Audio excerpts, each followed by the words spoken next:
Buenas noches. Universidad Virtual del Estado de Guanajuato. El nombre del reto: Derechos Humanos en el ámbito internacional. Nombre del reto: ¿cuál es la responsabilidad del Estado mexicano? Nombre de la asesora educativo: Diana Patricia Josefina Orcasitas Hernández. Nombre del alumno: Edmundo Lara Reyes. Matrícula: 2102-1520. Fecha de elaboración: 20 de agosto del 2023. Desarrollo. Caso número 1. Ana se encontraba pacíficamente repartiendo panfletos a las personas que se manifestaban en la plaza de armas de su ciudad. El contenido de los panfletos versaba sobre citas bíblicas. Al enterarse de lo que hacía Ana, un policía decidió arrebatarle los panfletos y detenerla, argumentando que no era lugar para repartir este tipo de información, pues alteraba el orden.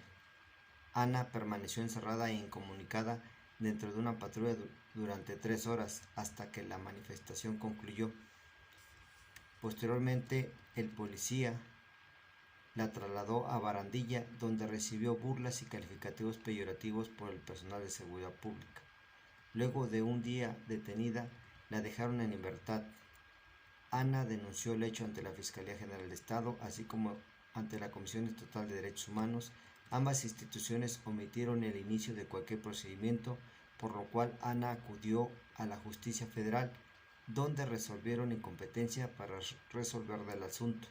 2 años después, Ana presentó su caso ante la Corte Interamericana de Derechos Humanos. ¿Consideras que existe responsabilidad por parte del Estado mexicano? Argumenta y fundamenta tu respuesta. Considero que sí existe responsabilidad en el caso que nos ocupa por el Estado mexicano, debido a la participación de diversas autoridades que omitieron realizar las indagatorias para proporcionar la adecuada protección a los derechos de Ana. En este sentido, debido a que las autoridades a las que acudió Ana no conocieron del asunto y no adoptaron acciones para investigar sobre los hechos, se aprecia la responsabilidad del Estado mexicano, ya que los derechos violentados son los siguientes. Se establece, de acuerdo a la Convención Americana, la violación a la libertad personal garantizada en el artículo 7, las garantías judiciales y de protección judicial garantizadas en el artículo 8 y 25 de dicha convención.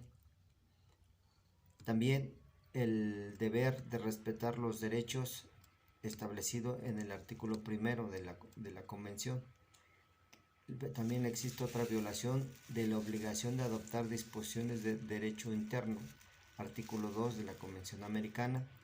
Violación a la libertad de conciencia y religión, establecido en el artículo 12 de la Convención Americana. Violación a la libertad de pensamiento y de expresión, considerado en el artículo 13 de la Convención Americana, así como una privación ilegal de la libertad, dado que no le garantizaron sus derechos judiciales a Ana. En el caso número 2, durante la pandemia por COVID-19, el gobernador de una entidad federativa publicó un decreto por medio del cual se decretaba obligatorio el confinamiento en el domicilio particular de los habitantes en un horario de 18 horas a 9 horas.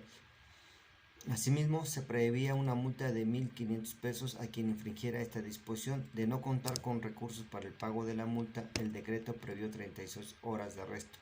Andrés, un hombre de 34 de edad en situación de calle, caminaba por la avenida principal de la ciudad a las 20 horas, cuando un militar lo vio, lo detuvo y lo presentó a la Secretaría de Seguridad Pública, donde le fue exigido el pago de la multa.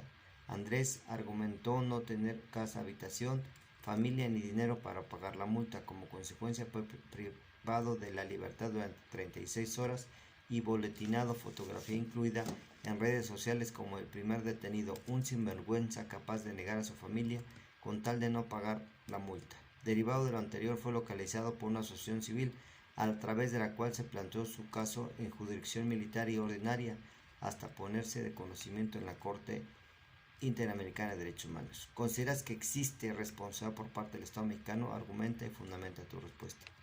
Considero que sí existe responsabilidad del Estado mexicano, ya que las autoridades no respetaron los derechos de Andrés, apreciando la violación de los siguientes preceptos.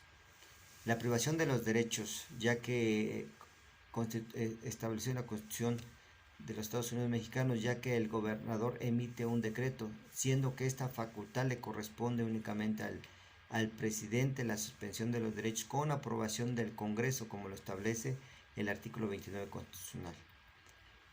Posteriormente se aprecia la violación a los derechos establecidos en la Convención Americana, es la privación de la violación al derecho de la libertad personal, considerada en el artículo 7, la violación a las garantías individuales, considerada en el artículo 8 de la Convención Americana, el deber de respetar los derechos, el artículo 1 de la Convención Americana, la violación de la libertad considerada en el artículo 16 constitucional, toda vez que sin causa justificada Andrés fue detenido por un militar quien omitió ponerlo de inmediato a donde la autoridad civil correspondiente.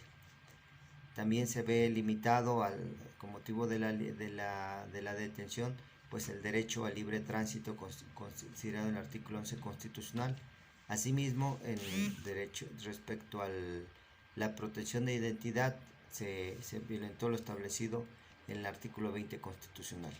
Como conclusión, podemos establecer que los estados tienen la responsabilidad de adoptar medidas pertinentes para garantizar que sus organismos respeten en todo momento los derechos humanos de las personas, ya que en caso de no atender los requerimientos en materia de derechos humanos, el Estado se hace acreedor a las violaciones o sanciones que se presenten en materia de derechos humanos. En este sentido, el Estado debe establecer los mecanismos necesarios para capacitar, difundir y vigilar que sus componentes en el ejercicio de sus funciones adopten las medidas pertinentes para evitar situaciones de violación a los derechos humanos, y en caso de detectar este tipo de situaciones deberán adoptar las acciones y medidas para aplicar las sanciones que correspondan, así como las de reparación del daño.